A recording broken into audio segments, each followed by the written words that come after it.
وہی نبوت کا دروازہ بند ہے اور تا قیام قیامت بند رہے گا۔ تاریخ انسانی کا بقیہ سارا دور اجتہاد کا ہے۔ اجتہاد میں مجتہد اپنی امکانی حد تک کوشش کرتا ہے کہ اس کی رائے قرآن و سنت ہی سے ماخوذ و مستنبط ہو، لیکن وہ معصوم عن الخطا نہیں ہے۔ اس اجتہاد میں خطا بھی ہو سکتی ہے، لیکن اگر نیک نیتی کے ساتھ خطا ہے تو ہمارا عقیدہ یہ ہے کہ مجتہد مختی کو بھی اجر و ثواب ملے گا، اگرچہ ایک خرا اور مجتہد اگر مصیب ہو یعنی صحیح رائے تک پہنچ گیا ہو تو اسے دوہرا اجر ملے گا۔ جبکہ شیعہ مکتب فکر کا عقیدہ امامت معصومہ کا ہے۔ ہمارے نزدیک جیسا کہ میں نے ابھی عرض کیا، معصومیت خاصہ نبوت ہے۔ وہ اپنے ائمہ کو بھی معصوم مانتے ہیں اور یہ عقیدہ رکھتے ہیں کہ ان سے خطا کا صدور ممکن نہیں۔ ہمارے اعتبار سے تو اس نوع کی امامت ایک قسم کی نبوت بن جاتی ہے، اور ہر قسم کی نبوت کو ہم حضرت محمد صلی اللہ علیہ وسلم پر ختم سمجھتے ہیں۔ لہٰذا نبوت کے بعد جو بھی زمانہ آیا اس میں کسی کا جو بھی اقدام ہے اس میں ہم احتمال خطا کو بعید از مکان نہیں سمجھتے، خواہ وہ اقدام حضرت علی رضی اللہ تعالی عنہ کا ہو، خواہ حضرت ابوبکر رضی اللہ تعالی عنہ ہو، یا حضرت عمر رضی اللہ تعالی عنہ ہو، یا حضرت عثمان رضی اللہ تعالی عنہ کا۔ لہٰذا اگر کوئی شخص ان میں سے کسی کے کسی فیصلے یا اقدام کے بارے میں یہ رائے دینا چاہے کہ فلاں معاملے میں ان سے خطا ہوئی تو اسے حق ہے، وہ کہہ سکتا ہے، البتہ دلیل سے بات کرے اور اسے اجتہادی خطا سمجھے تو یہ بات ہمارے عقیدے سے نہیں ٹکرائے گی۔ یہ دوسری بات ہے کہ پوری 1400 برس کی تاریخ میں حضرت ابوبکر رضی اللہ تعالی عنہ کے دور سے لے کر آج تک کسی شخص نے صدیق اکبر رضی اللہ تعالی عنہ کی کسی خطا کو پکڑا نہیں ہے، لیکن اس کے باوجود ہم یہ کہتے ہیں کہ امکان خطا موجود تھا اور وہ معصوم عن الخطا نہیں تھے۔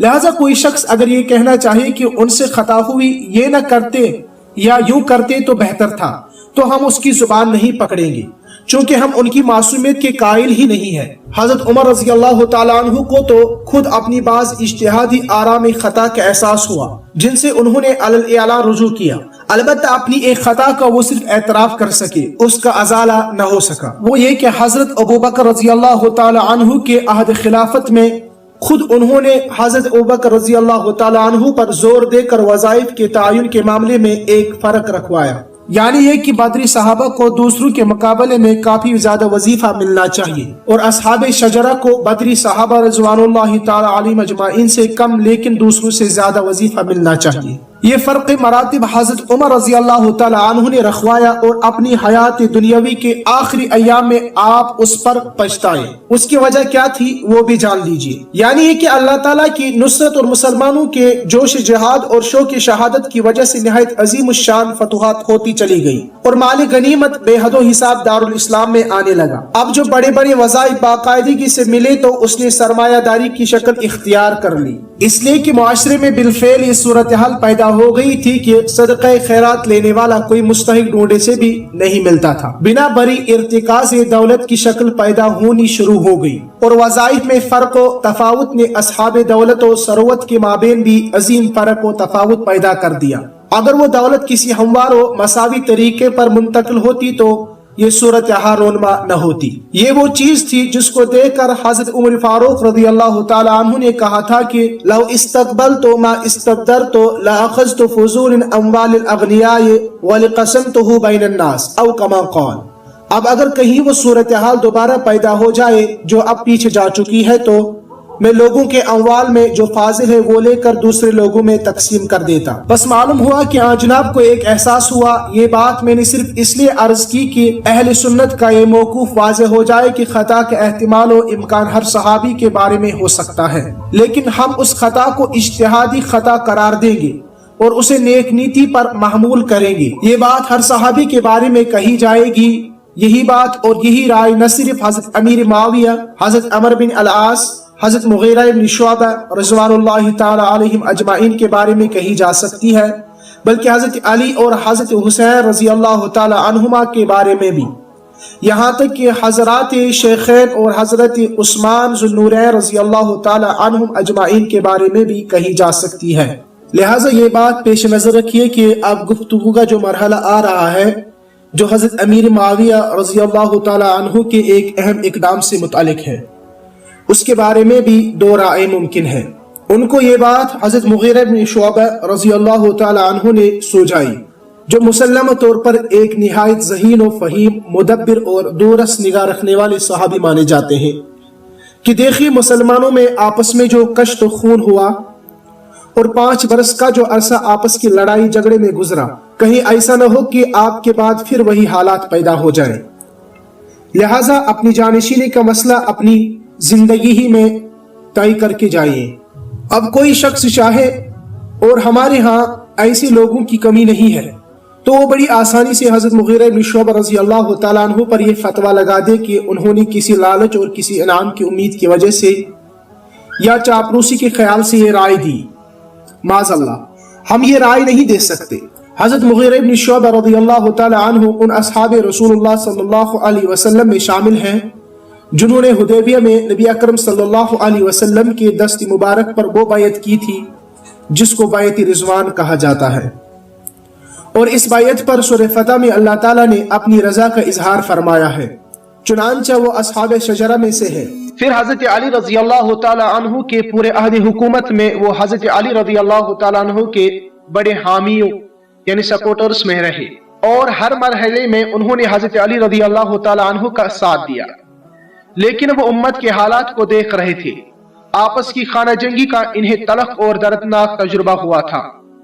وہ جو انگریزی کی مثال ہے کہ بہت سا پانی دریا میں بہہ گیا ہے، اس کے مصداق حالات میں بہت کچھ تبدیلی آ چکی ہے۔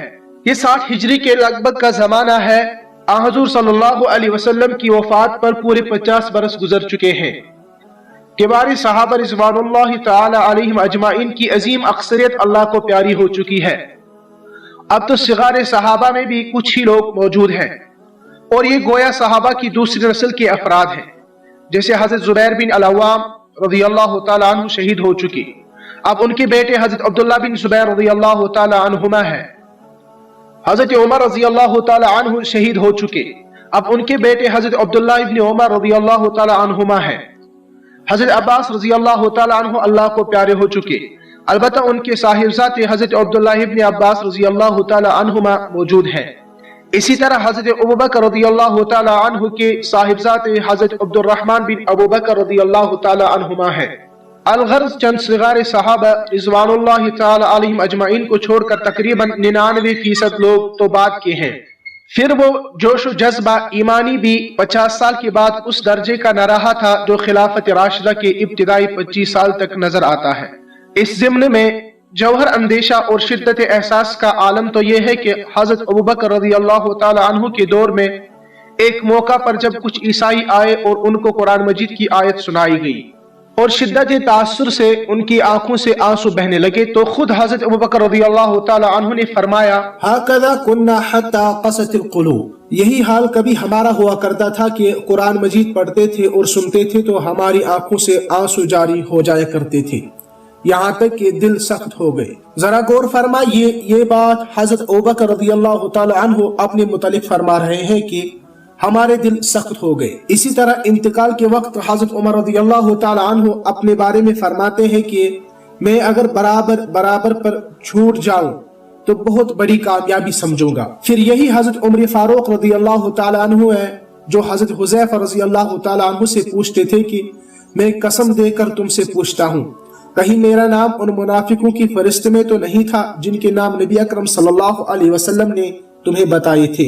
تو ان جلیل القدر صحابہ کے شدت احساس کی اگر یہ صورت تھی تو آپ سوچئے کہ تابہ دی غراں چارست، لہٰذا ان حالات میں حضرت مغیرہ رضی اللہ تعالی عنہ کی سمجھ میں مصالح امت کا یہی تقاضا آیا کہ امیر معاویہ رضی اللہ تعالی عنہ اپنا کوئی جانشین نامزد فرما دے، چونکہ اس وقت فی الواقع بحثیت مجموعی امت کے حالات اس جمہوری اور شورائی مزاج یعنی ریپبلکن کریکٹر کے متحمل نہیں رہے ہیں جو محمد رسول اللہ صلی اللہ علیہ وسلم نے پیدا فرمایا تھا، لہذا حالات کے پیش نظر ایک سیڑھی نیچے اتر کر فیصلہ کرنا چاہیے۔ چنانچہ حضرت مغیرہ رضی اللہ تعالی عنہ نے دلائل کے ساتھ حضرت معاویہ رضی اللہ تعالی عنہ سے اصرار کیا کہ وہ اپنا جانشین نامزد کر دیں اور اس کی بیعت ولی عہدی لے۔ پھر انہی نے جانشینی کے لیے یزید کا نام تجویز کیا۔ یہاں یہ بات اچھی طرح جان لینی چاہیے کہ جو شخص کسی بھی درجے میں حضرت مغیرہ اور حضرت معاویہ رضی اللہ تعالی عنہما کو بدنیت قرار دے گا اس کا معاملہ اہل سنت سے جدا ہو جائے گا۔ اہل سنت کا عقیدہ یہ ہے کہ